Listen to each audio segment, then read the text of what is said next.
discuss your job at place editing service.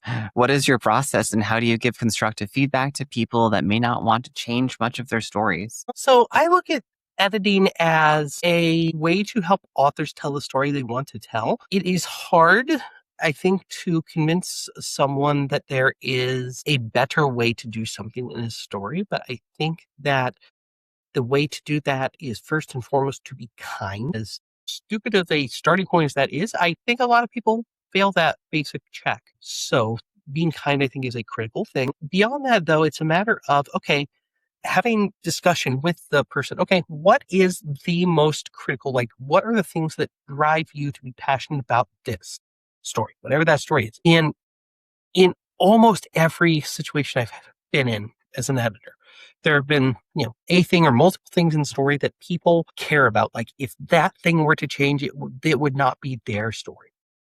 Cool. We're not touching that. Let's look and see how these things around that impact the story you want to tell. And if it doesn't advance this key part, that's when we need to re-examine it.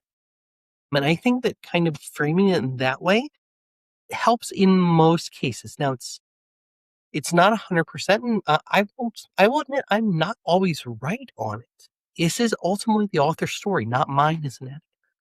But at the same point in time, like, I do try to give the guidance I can to the best of my abilities, and that's what I do. Also, I like how Bree's like looking at my entire CV this entire time, which is impressive. Yeah. Bree's on it. Bree's on the case. I feel like it kind of reminds me of a little bit of like mastering music. You tend not to want to like master your own mix of music because your ear is biased. Yes. So it kind of sounds similar to editing with novels and stories and novella and short stories and everything. Yeah, it absolutely is. Yeah.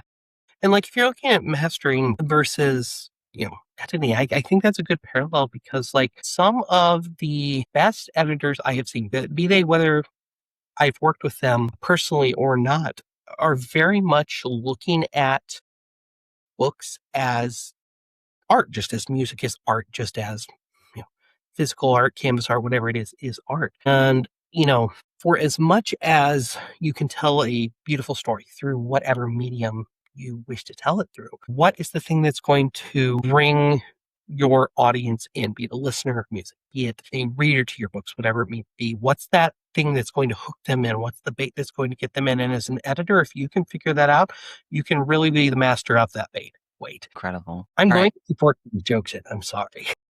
We gotta get the jokes in. We're all about the jokes here. Yes. By we, I mean me.